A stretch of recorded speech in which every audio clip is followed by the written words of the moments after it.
Kwinginiwaloma. My greetings this morning to all our relations. I have the honor this morning of introducing Noel Starblanket, who I knew before I met him. My father was involved in the activities of the National Indian Brotherhood, and I had the pleasure of hearing about the National Indian Brotherhood for years before I actually got to meet the people who were involved. I met Noel Starblanket actually in 1978. He was just entering his second term of the National Indian Brotherhood, and it was my first foray that I saw into the political world of our people. He had been elected 2 years before, and that was the transitional process that was moving. It was the mantle that was being transferred from our older leaders to the younger leaders. And so at the time that Noel took over, he was a very young man. He took over that mantle, and to bring us into this world of dealing with governments. I saw a quote that said he was the one who brought us to that place where we started to bring our briefcases to meetings and started to be able to change the world as we needed in our communities. So this morning, it's an honor for me to be able to introduce Noel. He has been a community leader. He has been a national leader, and he remains steadfast in the journey for the wellness of our people and to our rightful place in our homelands. So this morning, I introduce you to Noel Starblanket.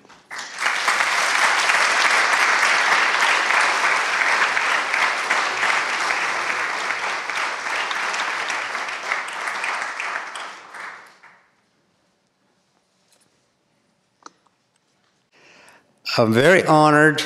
My friend whom you met earlier, Dr. John Meehan, Father John Meehan, I know him as John, gave me this tobacco many months ago. And in our culture, in our community, amongst the Cree people, when you're given tobacco, you honor it. I struggled many days and many weeks with this. Wondering what I was going to do, when I was going to do it, how I was going to do it, and finally, this medicine as we know it brought me here, brought me and God and the Creator to this wonderful place and to meet you wonderful people. That's what this has done. Hey, go. Kanina kumuntinao kahkiao no kumagan na nakanusso makagisiga miyugisiga wa samina o tawi mau ego amina kahkiao no kumagan na nakuntuftem tikumuta nusso mama miwipi wa kanina kumuntinao ego amina o tawi mau iswat soin kanina kumuntin o tawi mau ego amina Nitsa anak nuah kumagan na anak nete wahayaw pagsamutak atam skat nawaw mina kahkiyaw tuhtem te kumuta nosso makagisika mamiwipi wa kumuta. I just wanted to say what I told you in my language was I bring you greetings from my relatives, my people in the far west. And I thank my brothers and sisters for welcoming us here to this territory, to their territory. And thank you very much for being very gracious hosts, all of you, both the indigenous and as well as the non-indigenous people. I thank God and the Creator and God's helpers, you may know them as angels, for giving us this beautiful day. I told Rosella as we came in this morning, Miyogi Sigawa Samina, it's a beautiful day again. And Otawi Mao in Naskumtin, thanks to God, to the Creator. We've heard talk this morning about the priestdom, Catholicism, and all of those good things that you firmly and strongly believe in. And so I like to think of myself as a kind of a priest in our culture. If there was such a thing, I would probably be one of those. So, because I have spent the last 36 years of my life attempting to recover both my language, my spirituality, my ritual, my songs, my dances, and my ceremonies. This is a very holy time of year for us Cree people. 2 weeks ago, I attended a Sundance at the Poipot First Nation just north of Regina. I sang there for them, for the dancers and the singers and all the people who were sacrificing. Last weekend, I was in Nigaanee, southwest Saskatchewan, for another Sundance. As soon as I leave here, I will be going to Pipixi's, as John has told you, for another Sundance. And at the end of the month, I will be attending at our own Sundance, to which I've been asked to be a headman. So I went from the fourth headman to the third headman. This year I'm the second headman, and who knows, maybe next year I'll be the first headman. So, but it's all in preparation, as our teacher has told us, for possibly leading Sundance one day in my life. So I hope and pray that that will happen. In the meantime, I'm given to pray for everyone who was offering to God to pray and sacrifice for people who need it, whether it be the sick, whether it be people who are incarcerated, whether it be themselves or maybe experiencing health difficulties, all of those kind of things that befall human beings. Our people gather and pray to those things in a very spiritual ritual. As I said, I have thought about this, and what am I going to say to these kind, wonderful people? And I talked with my friend, Dr. John Meehan, and I told him I don't quite know how to approach this, but I'll pray about it, as I always do when I make my presentations. And people have told me, you should have a prepared text, you know. This day you're going to talk to Catholics, so pull out your Catholic speech. Another day you're going to be talking to United Church, pull out your United Church file. So, and then I thought about that, and I thought, they're just human beings like everybody else, like all of us. And so the best way to approach human beings, I've been advised, is to speak from your heart, as I also have been advised by my good friend, Dr. John Meehan. So I'll do that with you today. And I've invited my friend here, the moderator, to throw a shoe at me around 25 minutes after. So, because if you let me speak, you know, being an old politician, as they always say, you know, never met a microphone you didn't like. And so kindly advise me when my time is nearing the end. For about the past 12 years, I've been making these presentations. I started with the Office of the Treaty Commissioner, and I honed my presentations over the years. Just this spring, a couple of months ago, I was asked to speak at a youth center in the city of Regina. They gave me tobacco, approached me in a proper way, and then said, you will be sharing the day with another presenter. Okay, fine. So I went 9 a.m., I arrived there, and said, well, the other presenter has not yet arrived, so will you start? Sure. I began my usual spiel. And then an hour came by, and still no other presenter. So we had a bit of a break, and then they said, would you mind to continue to speak, since the other presenter? Oh, no problem, I can do that. Old politician that I am. picked up the microphone and started again. So this went on till noon, and then we had lunch. It came 1 o'clock, time for the other presenter to show up. Still no other presenter. So they put me on again. So, well, long story short, I spoke for 6 hours that day. So don't get me started here. So that's what happened. That's a true story. Also, as you know, in the schools and amongst health fiends and what have you, people frown against this stuff nowadays, right? They forbid smoking everywhere you go, and us Indians love to smoke, so this is not wrong for us. This was a medicine at one time. It still is because it's got tobacco in it. They might have some other ingredients now. It might be polluted somewhat, but it's still tobacco. And during one of my presentations, a bunch of kids sat in a gymnasium floor like this.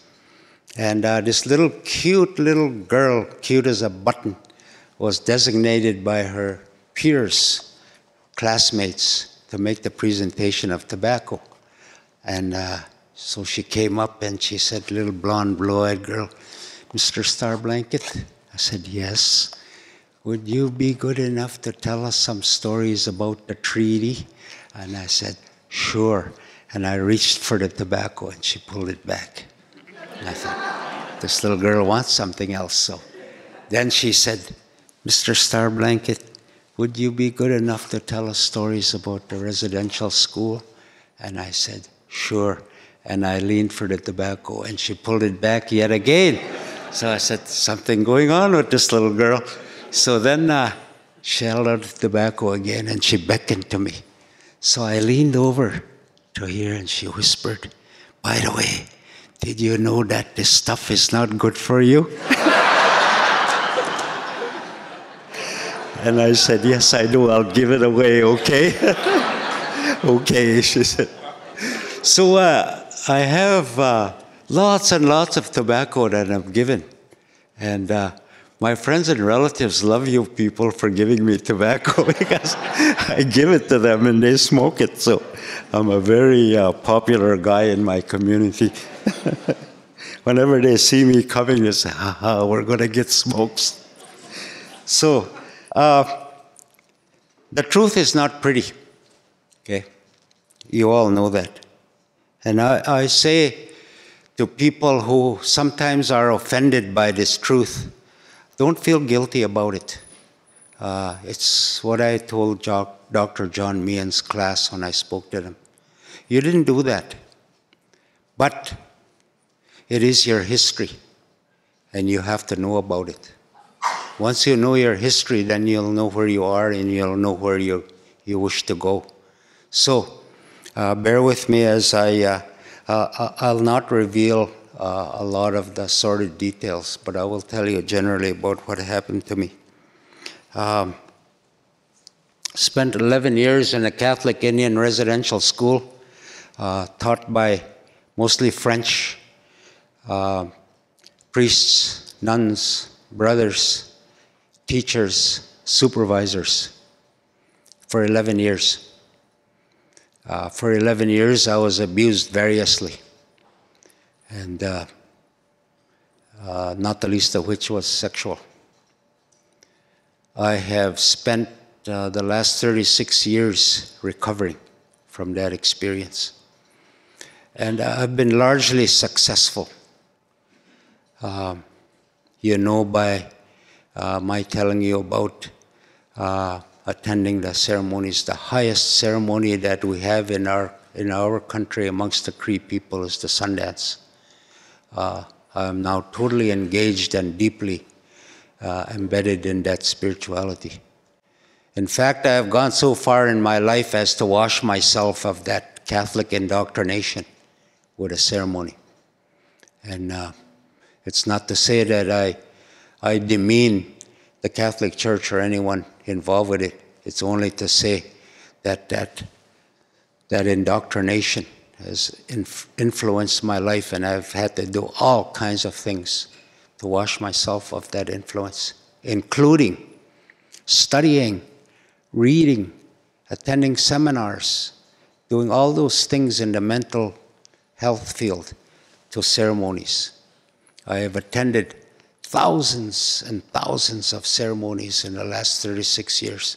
Everything from Sundance to feasts to piercings, you name it. Sa Pasigan, shaking tent, you name it, I've been to it. Horse dances, ghost dance, chicken dance, rattle dance, all of those are things that I've attended. And I have been given a horse dance, and thanks to Toronto Council Fire, I'll be able to visit some of the horses from this territory tomorrow. I'm working, I have horses at home.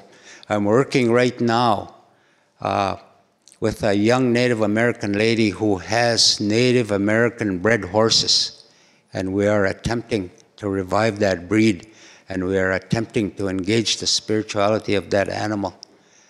In case some of you might not have heard, the horse is a very, very intelligent animal, very kind, and will return kindness if you give it to them. See, in my teaching, contrary to cowboy teachings, we don't break horses. We gentle them. We train them. And that's what I learned from my grandparents. So that's how we deal with horses. And so I have procured or managed to obtain or acquire a horse dance ceremony. I have not yet done one, but I will soon. In fact, if we could ask the Jesuits here to help us out today, I'm trying to get my application into the NIB Trust. The deadline is the day after tomorrow, so help me out here. That's one thing you can do for reconciliation. Help me out with this application. So 36 years ago, this month, I attended Sundance and began my healing journey to recover from what had happened to me. 36 years later, I returned again and brought my cloth, my tobacco, and my money and offered those prayers for all our relatives. And I sang for them. They gave me the pipe and asked me to sing for them. So I did that. So 36 years now I've been doing this. I have had all kinds of trauma, not just from residential school.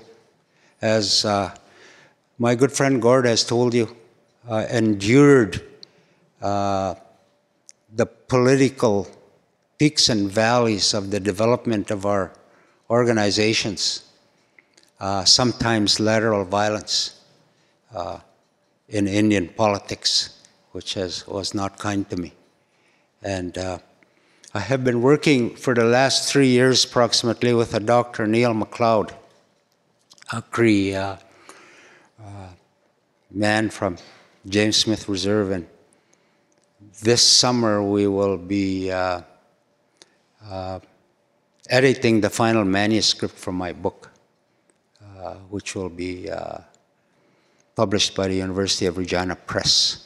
Not sure what the title will be yet, but we had played with names like Starblanket, the Rebel Rouser, or we're not sure exactly what the title will be, but it will be momentous, both for me. I've been putting it off for years, and finally skewed up the courage to put it together. So we're in the final stages now. As a result of all this trauma that has affected my life, I have had several diseases in the last few years, not the least of which is diabetes. I'm a diabetic. I take insulin. I take pills. I've had a heart attack. Last fall, in fact, it was election night.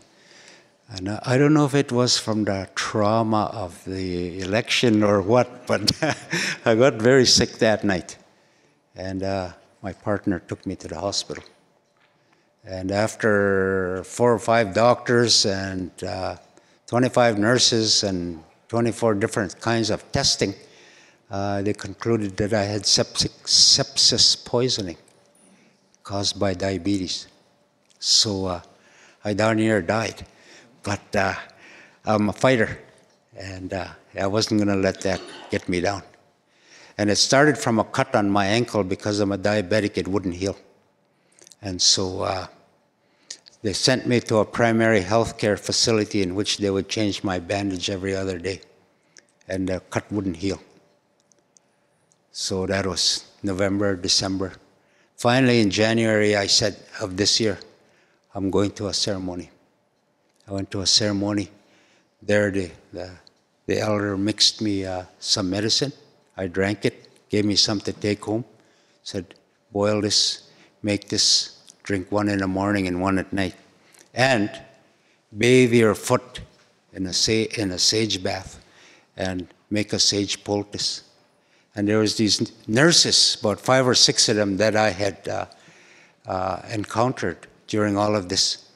And this one young nurse in particular, after 3 days of applying this sage to my foot, this young nurse looked at me in the eye and said, "What are you doing?" Like this. "You're doing something. I know you're doing something." And she really wanted to know. And so I finally told her, because she seemed like the type who wanted to know sincerely. So I told her. And she says, "Do you think you can get an elder in here to teach us about these things?" And I said, "Sure, I can do that. I can arrange that. It might cost you." I haven't heard from her since. So, all that goes to say that, there's a new resurgence in wanting to understand about these things, and I'm very happy that that is happening. About 2 years ago, we at the University of Regina and Regina Public Schools produced a webinar. It came out of the University of Regina and was broadcast to all of the schools in Regina, the 54 schools, 1,600 teachers. And we had it arranged that the teachers could respond via Twitter during the day. And for that day in 2014, the Regina Public Schools Treaty Education webinar became the #1 Twitter feed in Canada. So that's how important that kind of education is in our province. And they measure these things, the technocrats will understand this, through word clouds. And the word cloud, the most popular word cloud for that day was Regina Public Schools Treaty Education in the classrooms. And the second most popular word cloud was, guess what? Starblanket. So made a hit there with all those teachers. It's no mistake that the majority of teachers, of educators within at least the Regina Public School System, and probably throughout the Catholic school system as well, are female. What does that tell you? That these ones are the ones who understand more readily and will impart this education to children. So you women out there, know that this responsibility falls on your shoulders. And you will be expected to carry that, as is in keeping with the understandings of the culture of indigenous peoples. I often say this to people, in our culture, Cree people, we don't believe in equality. And everybody goes, "Oh, he doesn't believe in equality." Well, what that means to say is that we believe that because women are gifted from God with a power that no man has, and that is the power to give life and bring life. So we honor women, and we are admonished in ceremony to raise the women up on the pedestal and say, "You are greater than we are, you women." I often say that to people. And they really appreciate that because of that burning issue, missing and murdered Indigenous women and girls. And so when I say that to them, pick that up, take it. We'll help you because we've been told to help you. And so that's how we believe. Like our Haudenosaunee brothers and sisters, the oldest living democracy in North America. I've had the pleasure of ceremonializing with our Haudenosaunee brothers, of being in the Longhouse, speaking to the Longhouse chiefs. I've encountered many, many other brothers and sisters. I rode in a horse ride from Vernon, BC to Sioux Valley, Manitoba in 2003. 2,000 kilometers. It took me 49 days. That was a spiritual undertaking. I was 250 pounds. I'm old school. I don't know how that translates into metric, but 250 pounds, either way you look at it, that's pretty big. And those 49 days, I lost 100 pounds. And I've kept it off since. I was also on 15 pills a day. I got rid of those. I use my medicines, and I still have to take a few pills to control my cholesterol and blood pressure and things like that. But other than that, I mostly do it through exercise. And my horses are healing. Those of you who know horses are very healing animals. And we use them in horse dance, which is why I've asked to acquire that horse dance. So I use horses that way. Throughout my discussions and my presentations, I've come across several readings that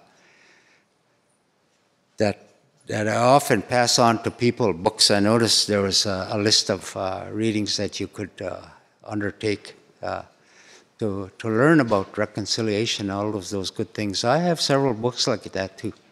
And I often canvass people, how many of you people know about the Jewish Holocaust? All the hands go up, everybody heard about it. And then I asked them, how many of you have heard of the North American Holocaust? Maybe one, okay? And the North American Holocaust, there is much interest in the last 100 or so years about this residential school issue. But yet European peoples have, and other peoples have been here for more than 100 years, maybe 500, 600 years. And I say to people, what about the other 400 or 500 years? You're just thinking about the 100. But there have been, several other 100 years on which this process has been undertaken, and residential school is only bringing that to the fore now. So I say, think about your history. Think about the other 400 or 500 years. Then you'll understand colonization. You'll understand assimilation. You'll understand all of those concepts. The doctrine of discovery, terra nullius, all of those things that the Truth and Reconciliation Commission talks about. You'll understand it from that point of view. It's not just 100 years of residential school. So know your history. Understand your history. Then you'll know where you are. Then you'll know where you want to go. You talk about hope. I have less hope for adults, but I have a lot of hope for the young people, because I am questioned constantly by adults in Saskatchewan about what I am saying. They'll say, oh, that Starblanket is very bitter. Oh, that Starblanket is very opinionated. Oh, that Starblanket tells half-truths. Because they don't want to know, they don't want to hear it, they deny it. Okay, there's much ignorance out there amongst the adults. So that's why I have the highest hope for the young people. They get it. Because all of the thousands of students that I've spoken to, there are two burning questions. One is about treaty education. And they're saying, when the European peoples made their promises to these people on their Bible, Christian peoples, they made these promises in the eyes of God. Okay? Do they not believe in their God? Why? They're dishonoring those promises? And the Indigenous people, the First Nations people, on the other hand, made their promises on their Bible, which was the pipe. And so when I used to be guilty of this. First Nation politicians stand up and say, "Oh, the white people broke our treaty." And you know what our elders tell us? No, it's not the white people. It's we who broke our treaty because we've moved away from our understanding about God, about that pipe, and about all those relationships. That's a different point of view. And I've learned that in the last few years. So I say that to people, about let's honor our treaty, all of us, in the name of God. Now, regarding reconciliation, I know that the churches are clamoring for reconciliation. And I say that's good. But reconciliation means different things to different people. And I remember Justice Sinclair's words. Reconciliation to a lawyer means something in the legal parameters. Reconciliation to an accountant means something in terms of balance sheets and reconciling those numbers. Reconciliation to you and I, however, takes on a whole different meaning.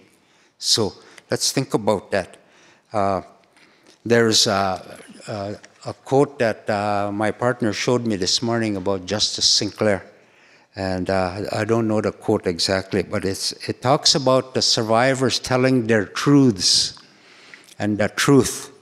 And it talks about the truth that we must engage in bringing ourselves together. So reconciling that truth with those truths with the truth that we are engaging today and reconciling the two. That's the beginning of reconciliation. That's the beginning of relationship. That's what we are attempting to engender here today. So I ask you to take up that call. I'll end with this quote. A very good friend of mine at the University of Regina, Dr. Mark Spooner, sends out an email occasionally, and he always ends his email with this quote. And I apologize for messing it up or not quoting it exactly, but the concept remains. And it goes like this. And it applies to all of you equally. Now that you've heard it, you cannot unhear it. Now that you've seen it, you cannot unsee it. To be quiet about it, to say nothing about it, or to do nothing about it becomes as political an act as speaking out about it and doing something about it. There is no innocence now that you've heard it, now that you've seen it. Either way, you're accountable in the eyes of God. So think about that and carry that with you. We are all accountable, and we must begin to develop this relationship. We must encourage our young people. We will be hearing them today. They are the ones who are going to take up this hope for us. And I've asked them often, go and speak to the adults, go and speak to your parents, your grandparents, your aunties, your uncles. Tell them about this history. Don't feel guilty about it, but know that that is the history and that is the ugly truth. However, we are where we are. We're beginning this relationship. We're moving into the future. Let's make it together. Let's do it in the eyes of God. Let's honor each other individually as peoples, as nations. And I'll end with this. An old man one time told me, as I was seeking wisdom from these old people, this concept in our language called Newo Yan. Newo being four. Newo Yan of the four. That we are all creatures of God. The sun, the grandfather's son. Without it, there would be no life. Our mother, the earth. Without the earth, we would have no life. The air, the water, all of those four. Before there was such a thing as Indians or Métis or Inuit or settlers or English or whatever, we were all people of the four. We're all human beings. That's what this is about. So let's engage that truth, and let's move forward.